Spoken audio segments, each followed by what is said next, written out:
ఇదే ప్రధానంగా వీళ్ళు దాన్ని పెట్టుకునే వెళ్దాం అనుకున్నారు ఆ ఎన్నికలకి వెళ్ళి పెద్ద ఎత్తున బీసీలందరిని ఆకర్షిద్దామనే ప్లాన్లో ఉన్నారు. కానీ బట్ ఇప్పుడు అయ్యే పనిలా కనపట్లేదు. సో నెక్స్ట్ ఏంటి, ఏ విధంగా ఉండబోతుంది అనేది మీ విశ్లేషణలో ఏం చెప్పాలనుకుంటున్నారు? ఇప్పుడు బీసీ రిజర్వేషన్లకు సంబంధించి ఏం జరుగుతుంది, ఏం జరగబోతోంది, కోర్టుల్లో ఏం జరుగుతుంది అనేటువంటి విషయం అన్ని పార్టీలకి తెలుసు. కాంగ్రెస్ కి తెలుసు, బీజేపీకి తెలుసు, బీఆర్ఎస్ కి తెలుసు. తెలిసినప్పటికీ ఎవరి గేమ్ వాళ్ళు ఆడుతున్నారు అనేటువంటిది నా అభిప్రాయం. ఎందుకంటే రాజకీయ పార్టీలుగా ఉన్నాయి కనుక ఎవరి గేమ్ వాళ్ళు ఆడతారు. మరి తగినటువంటి ప్రిపరేషన్ లేకపోతే చట్టబద్ధమైనటువంటి అంశాలు ఇవన్నీ కూడా వస్తాయని కాంగ్రెస్ కూడా తెలుసు, బీఆర్ఎస్ కి తెలుసు, బీజేపీకి తెలుసు. కానీ మరి అసెంబ్లీలో బిల్లు పెట్టినప్పుడు అందరూ ఏకగ్రీవంగా చెప్పారు. ఎక్కడ ఎవరు ఇప్పుడు డిస్కషన్స్ లో మాట్లాడుతున్నటువంటి మాదిరి మాటలు ఎక్కడ అసెంబ్లీలో వాళ్ళేమీ చెప్పలేదు. ఎందుకు చెప్పలేదు అంటే అది వాళ్ళు అక్కడ అసెంబ్లీలో ఆడినటువంటి రాజకీయం. మరి అదే బండి సంజయ్ గారు బరాబర్ ముస్లింలకి రిజర్వేషన్ ఇస్తున్నారు కనుక కేంద్రం అంగీకరించదు అని చెప్పేసి చెప్పినటువంటి మాట మరి బీజేపీ ఎమ్మెల్యేలు అసెంబ్లీలో ఎందుకు చెప్పలేదు అన్నమాట, దానికి సమాధానం ఉన్నారు. అందుకని ఎవరికేమో వాళ్ళు అనుకున్నారు. అయితే అల్టిమేట్ గా ఏమవుతుంది అనుకున్నప్పుడు ఇప్పుడు ఉన్నటువంటి స్టేటస్ కో అంటే ఏ రిజర్వేషన్స్ అయితే ఇప్పుడు ఉన్నాయో ఆ రిజర్వేషన్స్ ప్రకారం ఎన్నికలు జరుగుతాయి. మరి దీనికి అడ్డుపడింది ఎవరు, లేదా ముందుకు తీసుకెళ్తామని చెప్పింది ఎవరు అనేటువంటి చర్చ రాబోయేటువంటి రోజుల్లో డెఫినెట్ గా ముందుకు సాగుతుంది. ఇక్కడ రెండు అంశాలు ఉన్నాయి. ఒకటి రాజకీయ పార్టీలుగా అనుసరించేటువంటి వైఖరి, అసెంబ్లీలో ఒక మాట బయట ఒక మాట అనేటువంటి ఒకటైతే, రెండవ అంశము రాజ్యాంగాన్ని పరిరక్షించాల్సినటువంటి గవర్నర్, అదేవిధంగా రాష్ట్రపతి పాత్ర అనేటువంటిది ఇక్కడ మరొక రెండవ అంశం. ఒకవేళ గతంలో సుప్రీంకోర్టు ఇచ్చినటువంటి తీర్పుల ప్రకారం ఇది 50% మించి ఉన్నటువంటి ప్రతిపాదన కనుక దీన్ని మేము తిప్పి పంపిస్తున్నాము అని చెప్పేసి రాష్ట్రపతి ఎందుకు తిప్పి పంపలేదు, లేదా ఫలానా వివరణ కావాలి, నాకు అర్థం కాలేదు, ఈ బిల్లు తెలుగులో రాశారు లేకపోతే ఉర్దూలో రాశారు, నాకు అర్థం కాలేదు అని వివరణ కనీసం అడగదు కదా. ఎందుకు అడగలేదు అనేటువంటిది రాష్ట్రపతి. గవర్నర్ కి సంబంధించి ఒక ఆర్డినెన్స్, బీజేపీ వాళ్ళు బయట ఏం చెప్తారు, ఇది రాష్ట్రాలకు సంబంధించినటువంటి అంశం, గవర్నర్ ఏం చేస్తాడంటే ఒకవేళ మరి రాష్ట్రానికి సంబంధించిన అవసరం అయితే రబ్బర్ స్టాంప్ వేయాలి, కానీ రబ్బర్ స్టాంప్ వేయకుండా కేంద్రానికి వివరణ కోసం అనే పేరుతోటి కేంద్రానికి పంపించారని చెప్తున్నారు. ఎటు తేల్చలేదు. మరి గవర్నర్ ఆడుతున్నటువంటి నాటకం ఏమిటి, రాష్ట్రానికి సంబంధించినటువంటి అంశం అయితే కేంద్రాన్ని అడిగితే కేంద్రం ఏం చెప్తుంది, పోనీ ఏమన్నా చెప్పిందా కేంద్రం, ఏమీ చెప్పలేదు. బిల్లు మీద చెప్పలేదు, ఆర్డినెన్స్ మీద చెప్పలేదు. మరి ఈ నాటకం ఏమిటి?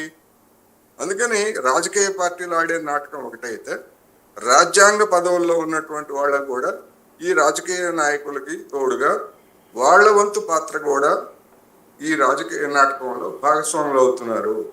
ఇది ప్రమాదకరమైనటువంటిది, తీవ్ర అభ్యంతరకరమైనటువంటి అంశం.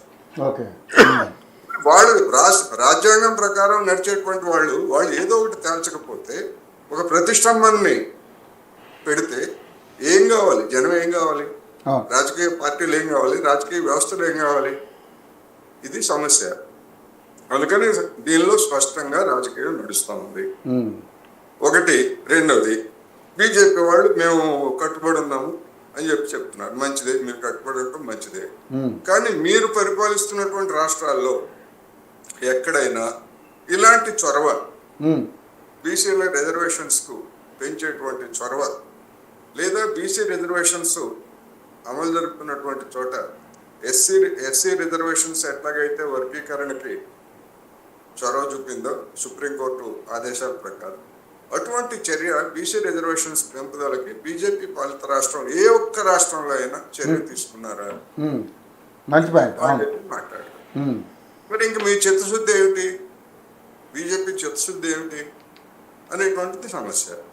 ఇక బీఆర్ఎస్ విషయానికి వస్తే మేము ముందు మాకు తెలుసు ఇవన్నీ కాంగ్రెస్ బీజేపీ ఆడుతున్న నాటకం, దొంగ నాటకం అని చెప్తారు అని చెప్పినప్పుడు గడిచినటువంటి 10 సంవత్సరాల్లో మరి ఈ ఇష్యూని రంగం మీదకి తీసుకొచ్చి ఇదిగో ఈ విధమైనటువంటి ఒక ప్రతిష్టంభన ఉన్నది, కోర్టు ఈ విధంగా ఉన్నది, అందుకని దీన్ని పార్లమెంట్లో అన్ని పార్టీలు చర్చించి ఒక నిర్ణయానికి రావాలి అని చెప్పేసి ఎప్పుడైనా బీఆర్ఎస్ పార్లమెంటరీ ఎంపీలు రాజ్యసభలో కావచ్చు లేదా లోక్సభలో కావచ్చు ఎప్పుడైనా ఒక ఇష్యూని చేశారా, దీన్ని ఒక ఇష్యూగా చేశారా అంటే అటువంటి చరిత్ర ఎక్కడ మనకు కనపడదు. అందుకని ఎవరి చిత్తశుద్ధి ఏమిటి అనేటువంటిది వచ్చినప్పుడు ఇక్కడ మొత్తం బీసీలలో ఒక కన్ఫ్యూజన్. ఈ కన్ఫ్యూజన్ని రేపు స్థానిక సంస్థల ఎన్నికల వరకు ఇట్లాగే కొనసాగుతాయి. ఎలాంటి అఫీషియల్గా రిజర్వేషన్ల పెంపుదల లేకుండానే ఇప్పుడున్నటువంటి స్టేటస్ కోతోనే ఆ మేరకు జరుగుతాయి. మిగిలినటువంటి 42%, 50 లేకపోతే 60, 100% ఎంతమంది ఇచ్చుకుంటారనేటువంటిది ఆయా పార్టీలకు సంబంధించినటువంటి అంతర్గత అంశం. అందరూ మేము 42% లేకపోతే ఇంకా ఎక్కువ అంటున్నారు కనుక ఇస్తారు కూడా. ఎందుకంటే ఇవ్వకపోతే వాళ్ళు బదనాం అయిపోతారు, ఏ పార్టీ ఇవ్వకపోతే వాళ్ళు బదనాం అయిపోతారు, ఎన్నికల్లో వస్తారు.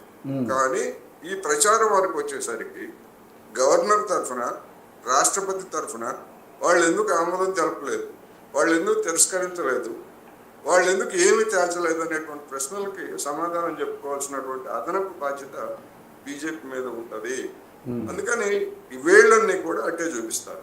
రెండోది ఇంకొక ముఖ్యమైనటువంటి అంశం, బీసీల గురించి మేము అంతా గుండెలు బాదుకుంటున్నారు కదా. రోహిణి కమిషన్ 2017లో వేశారు. ఏమని వేశారు, ఎందుకు వేశారంటే బీసీల్లో కూడా వర్గీకరణ. ఎందుకు ఈ సమస్య ముందుకు వచ్చింది? ఓబీసీల్లో భూమి ఉన్నటువంటి ఓబీసీ కులాలు, భూమి లేనటువంటి ఓబీసీ కులాల మధ్య ఈ రిజర్వేషన్ అంశం అనేటువంటిది ప్రధానంగా చర్చకొచ్చింది. కొన్ని చోట్ల 195% ఉద్యోగాలు, అదేవిధంగా విద్యా సంస్థల్లో సీట్లు భూమి ఉన్నటువంటి ఓబీసీ కులాల వాళ్ళకే దక్కుతున్నాయి అనేటువంటిది వచ్చిన తర్వాత ఓబీసీ కూడా కేటగరైజేషన్ అనే సమస్య వచ్చింది.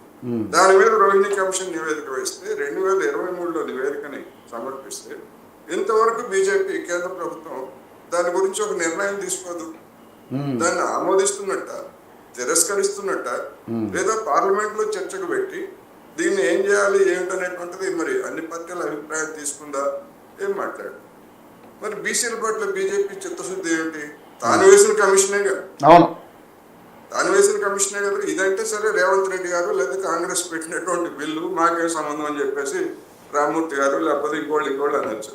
మరి తాను వేసినటువంటి కమిషను తనకు నివేదిక ఇస్తే దాన్ని తీసుకెళ్లి గౌడవంలో పడేసి మేము బీసీలకు కట్టుబడి ఉన్నామని చెప్పేసి బీజేపీ ఎట్లా చెప్పుకోగలుగుతుంది? అందుకని ఎవరి నాటకం వాళ్ళు ఆడుతున్నారు అనేది మాత్రం నేను. కానీ బీసీ ముఖ్యమంత్రిని ప్రకటించినప్పుడు మాకు ఆ రకంగా మాకు చిత్తశుద్ధి ఉండబట్టే మేము బీసీ ముఖ్యమంత్రిని మా అమిత్ షా గారు ముందుగానే చెప్పారని చెప్పేసి మాట్లాడుతున్నారు కదా సార్. నిజంగానే మాటలు ఏమన్నా చెప్పొచ్చు అండి, మాటలు ఏమో అన్న చెప్పనివ్వండి, ఆచరణ ఏమిటి? రోహిణి కమిషన్ నివేదికని ఎందుకని పార్లమెంట్ కి సమర్పించరు? ఎందుకని దాని మీద చర్చ చేయరు? ఎందుకని దాని మీద యాక్షన్ తీసుకోరు? చెప్పమనండి, అది చెప్పమనండి. మాటలు ఎందుకు? ఒక ముఖ్యమంత్రి అయితే బీసీ ఒక ముఖ్యమంత్రి అవుతాడు, అయినంత మాత్రాన మొత్తం బీసీలు అవుతారు. ఉదాహరణకి ఉత్తరప్రదేశ్ లో 3 సార్లు 4 సార్లు అంటే బీసీలకి రాజ్యాధికారం ఇచ్చామన్న ఇదితో ముందుకెళ్తారు కదా సార్. ఏమైనా ఉత్తరప్రదేశ్ లో నేను అదే చెప్పబోతున్నా, ఉత్తరప్రదేశ్ లో మాయావతి 3-4 సార్లు ముఖ్యమంత్రి పదవిని అలంకరించారు. మరి అక్కడ దళితుల పరిస్థితి ఏంటి వాళ్ళకి? అవును, మరి ఏమన్నా మరుగుపడిందా? అందుకే ఏదైనా బీసీలైనా అంటే మరి బీహార్ లో అందరూ బీసీలేగా, కర్పూరి ఠాకూర్ దగ్గర నుంచి ముఖ్యమంత్రిగా ఉన్నటువంటి వాళ్ళందరూ బీసీలేగా. ఏ పార్టీ అయినా కావచ్చు బీసీలేగా ఎక్కువ మంది. మరి అక్కడ ఉన్నటువంటి మరి జనానికి ఉపాధి ఏది? మరి అక్కడ ఉన్నటువంటి జనం అన్ని రాష్ట్రాలకు వస్తున్నారు కదా, వలస వస్తున్నారు కదా. ఆ బీసీలను ఏం ఉద్ధరించారు ఆ ముఖ్యమంత్రులు? అందుకని ఒక ముఖ్యమంత్రి అయినంత మాత్రాన లేకపోతే ఇంకోటి అయినంత మాత్రాన ఎక్కడన్నా ఉద్ధరించబడతారు అనేది ఒక బూటకం. ఓట్ల రాజకీయం తప్ప అది మరొకటి కాదు. అందుకని ఇదైనా అంతే, బీసీ అయినా అంతే. మేము మా ప్రధానమంత్రి బీసీ, మేము ఇంతమందికి మంత్రి పదవులు ఇచ్చాం, అన్ని ఇచ్చారు, బాగానే ఉంది. రోహిణి కమిషన్ నివేదిక ఎందుకు పెట్టరు, వర్గీకరణ ఎందుకు చేయరు, అది కదా ముఖ్యమైనటువంటిది. కానీ సార్ 40 ఇప్పుడు పక్కనున్న తమిళనాడు రాష్ట్రంలో సాధ్యమైంది, మనకి ఎందుకు సాధ్యం కాదని కూడా ఈరోజు కాంగ్రెస్ ప్రశ్నిస్తాం సార్. దీన్ని ఏ విధంగా చూడొచ్చు అంటారు? కాంగ్రెస్ ప్రశ్నించవచ్చు, నేను అనేది కాంగ్రెస్ ప్రశ్నించవచ్చు, టీఆర్ఎస్ ప్రశ్నించవచ్చు, బీజేపీ కూడా సమర్థించవచ్చు. చొరవ తీసుకోవాల్సింది ఎవరు? కేంద్ర ప్రభుత్వం, కేంద్రంలో అధికారంలో ఉన్నటువంటి వాళ్ళు. ఇది ఒక దేశవ్యాప్తమైనటువంటి సమస్యగా ముందుకు వస్తూ ఉంది అని చొరవ తీసుకోవాల్సినటువంటి బాధ్యత బీజేపీ మీద ఉంటుంది. మరి అటువంటి బీజేపీ ఆ విధమైనటువంటి చొరవ తీసుకోలేదు. అసలు కుల గణన చేయడానికే 10 ఏళ్ల పాటు మేము వ్యతిరేకం, మేము చెయ్యం, రాష్ట్రాలే చేసుకోవాలని చెప్పి అడ్డంగతి మాట్లాడినటువంటి వాళ్ళు, రిజర్వేషన్లు లేకపోతే ఇవన్నీ చేస్తారని మన రాజశేఖర రెడ్డి చెప్పుకునేవాడు కదా. తల్లిదండ్రులకి కూడి పెట్టిన వాళ్ళు మరి అటువంటి చర్య గణనకే ఒప్పుకున్నటువంటి వాళ్ళు ఎందుకు మొన్న ఎందుకు ఒప్పుకున్నారు? ఎందుకు ఒప్పుకున్నారంటే బీహార్లో అడుగు జారుతుంది. లేదు, దేశం అంతటా కూడా ఈ సమస్య మీద గణన జరపాలి అనేటువంటి డిమాండ్ పెరుగుతున్న తర్వాత అనివార్యమై ఒప్పుకున్నారు. ఇప్పుడు కొంతమంది ఏం చెప్తున్నారు, రేపు 2026లో ఎన్నికలు, అది గణ సర్వే జరిగిన తర్వాత ఎంతమంది బీసీలో ఉంటారో ఏమవుతుంది, అప్పుడు మేము బీసీలకు సంబంధించి సరైనటువంటి ఒక ప్రణాళికతో ముందుకు వస్తామని చెప్పేసి బీజేపీ నాయకులు ఇప్పుడు చెప్తున్నారు. అంటే ఇంకా 2 సంవత్సరాల తర్వాత వాళ్ళు ముందుకు వస్తారంట. అదే చెప్పొచ్చు కదా. ఎస్, గణన జరిగిన తర్వాత ఇప్పుడు ఉన్నటువంటి ఓబీసీ రిజర్వేషన్లని మేము పెంచుతాము అని పార్లమెంట్ లో ప్రకటించమనండి. ఎంత పెంచుతారు ఏమిటనేటువంటిది లెక్కలు వచ్చిన తర్వాత తెలుసుకోవచ్చు. ముందు కమిట్మెంట్ ఇవ్వమనండి. ఎక్కడన్నా కమిట్మెంట్ ఇస్తున్నారా మరి? పోనీ అది కూడా లేదు కదా. అందుకని ముస్లింలకు మేము అదే చెప్పండి, విధాన ప్రకటన చేయండి. నిన్న ముఖ్యమంత్రి రేవంత్ రెడ్డి కూడా అడిగింది అదే కదా. చేయండి, విధాన ప్రకటన చేయండి. అన్ని మీకు అధికారాలు ఉన్నాయి, అన్ని మీ ఇష్టం వచ్చిన అన్ని చేస్తున్నారు. ఇది కూడా చేసేయండి, చేసి పుణ్యం కట్టుకోండి, ఆ పుణ్యం కూడా కట్టుకోండి. మంచిదే కదా, మీ ఖాతాలో ఇంకోటి చేస్తా ఉంటే మంచిది, దేశం సరి బాగా ముందుకు పోతుంది కదా. ఎందుకు చేయరు? ఆ పని చేయరు, ఈ పని చేయరు, ఏమి చేయకుండా మేము బీసీల పరీక్షమే అని అన్ని పార్టీలు చెప్తున్నాయి. ఇది బీసీల్లో ఉన్నటువంటి ఈ మధ్యతరగతి బీసీల్లో ముఖ్యంగా వీళ్ళలో ఉన్నటువంటి ఒక సెంటిమెంట్ ని రవ్ చేయడానికి బాగా ఉపయోగపడుతుంది తప్ప మారుమూలలో ఉన్నటువంటి బీసీలు కావచ్చు, ఎస్సీలు కావచ్చు, ఎస్టీలు కావచ్చు, మాకెందుకు, మా బతుకులు మాకు ఎంత జీవం వస్తుంది, ఎంత ఆదాయం వస్తుంది అనేటువంటి దాంతోనే వాళ్ళు ఉన్నారు తప్ప మిగిలింది కాదనేది నేను చెప్పాను. అంటే వీటి గురించి పెద్దగా పట్టించుకునే పరిస్థితులు లేదంటారా జనం?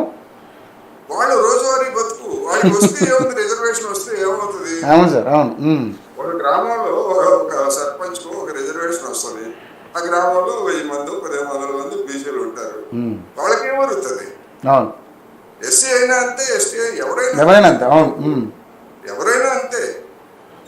అంతే. ముఖ్యమంత్రి రేవంత్ రెడ్డి గారు రెడ్డి సామాజిక వర్గానికి మొత్తాన్ని ఆయన ఒరగబెడతారా? మరి కేసీఆర్ వెలమ సామాజిక వర్గానికి ఆయన ఒరగబెట్టారా? లేదు కదా. అందుకని అదొక సెంటిమెంట్, ఒక మధ్యతరగతిలో ఉన్నటువంటి ఒక అభిప్రాయం. దాన్ని మనం తప్పుపట్టట్లేదు నేను అటువంటి కోరికని. సామాజిక న్యాయం దృష్ట్యా అందరికీ అవకాశాలు రావాలనేది చెప్తున్నాను, కానీ అది పరిష్కారం కాదు.